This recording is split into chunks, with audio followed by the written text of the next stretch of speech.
This video will go through the general assembly process for the NordicTrack T-Series treadmill. Because of continuing product improvements, your assembly steps may not be identical to those shown.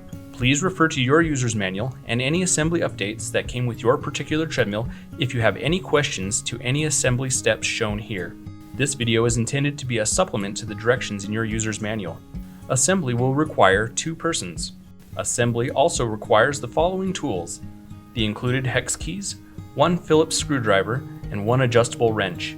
You may find it convenient to use a set of socket wrenches or ratcheting wrenches.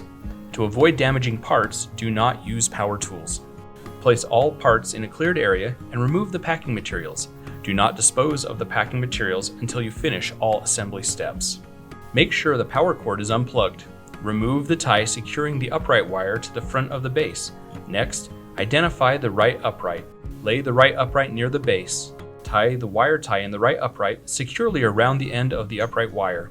Then, insert the upright wire into the lower end of the right upright as you pull the other end of the wire tie through the right upright. Press the grommet into the square hole in the right upright. Make sure not to pinch the ground wire. Then, attach the ground wire to the right upright with a number 8 by 1/2 inch silver ground screw. Hold the right upright against the base. Make sure not to pinch the upright wire. Attach the right upright and a wheel with 2 3/8 by 2 1/4 inch screws, a 3/8 by 1 1/4 inch screw, a 3/8 by 1 3/4 inch screw, and 4 3/8 star washers. Do not fully tighten the screws yet. Attach the left upright and the other wheel in the same way. Note, there are no wires on the left side. Remove and save the 4 5/16 by 3/4 inch patch screws that come pre-installed in the uprights. Identify the left and right base covers. Slide the left base cover onto the left upright and slide the right base cover onto the right upright. Do not press the base covers into place yet. Insert the tab on one of the cover brackets into the slot in the left upright. Attach the cover bracket with 2 number 8 by 1/2 inch screws. Attach the other cover bracket to the right upright with 2 screws. On the right upright, the slot is below the 2 small screws. Position the upright wire to the inside of the right upright. With the help of a second person, set the console base assembly on the right and left upright. Position the upright wire so that it is on the inside of the assembly.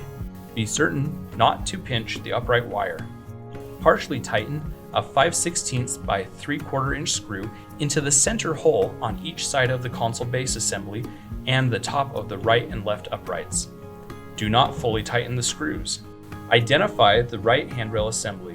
Remove and discard the 2 pre-installed placeholder screws.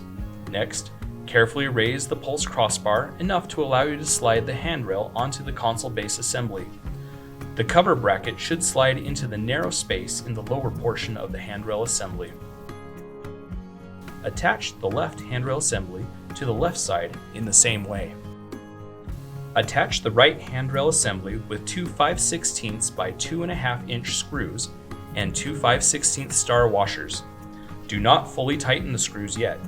You may need to adjust the position of the right handrail assembly to align the screws properly. It's important to avoid damaging the pulse crossbar in this step. Do not use power tools and do not over-tighten the number 10 by 3/4 inch screws. Attach the pulse crossbar to the right and left handrail assemblies with 4 number 10 by 3/4 inch screws and 4 number 10 star washers. Start all of the screws and then tighten them. With the help of a second person, hold the console assembly near the console base assembly. Locate the console wire in the right side of the console assembly. Connect the upright wire to the console wire. The connectors should slide together easily and snap into place. If they do not, turn one connector and try again.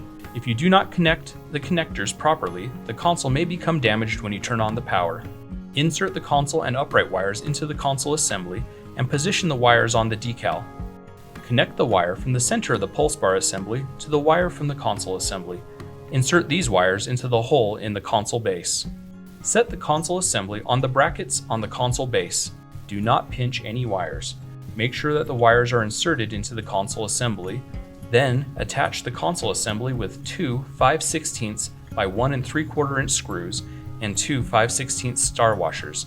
Start both screws and then tighten them. Attach the small console cover with two number 8 by 3/4 inch screws. Do not over-tighten the screws.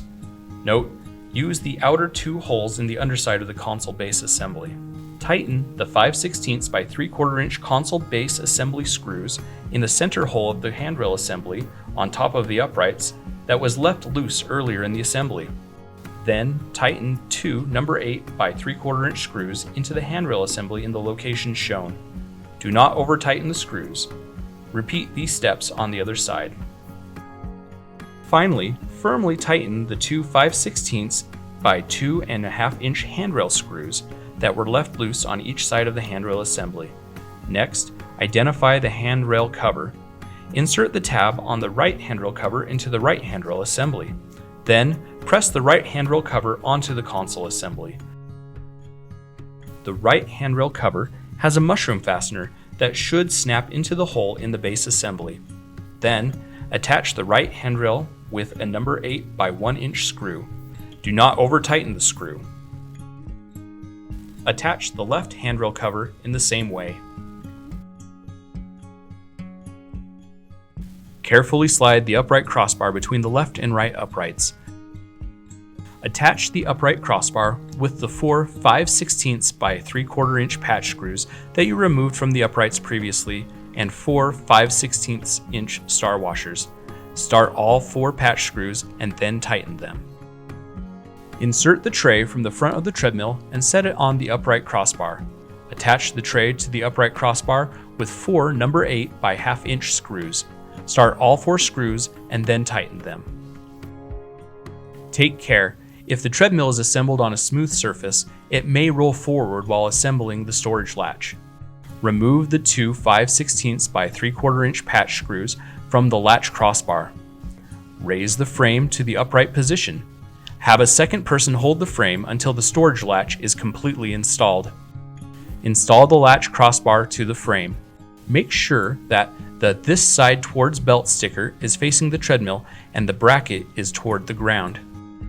Attach the latch crossbar to the brackets on the frame with the two 5/16 inch by 3/4 inch patch screws that you just removed and two 5/16 inch star washers. Remove the 5/16 inch nut and the 5/16 inch by 1 3/4 inch bolt from the bracket on the base.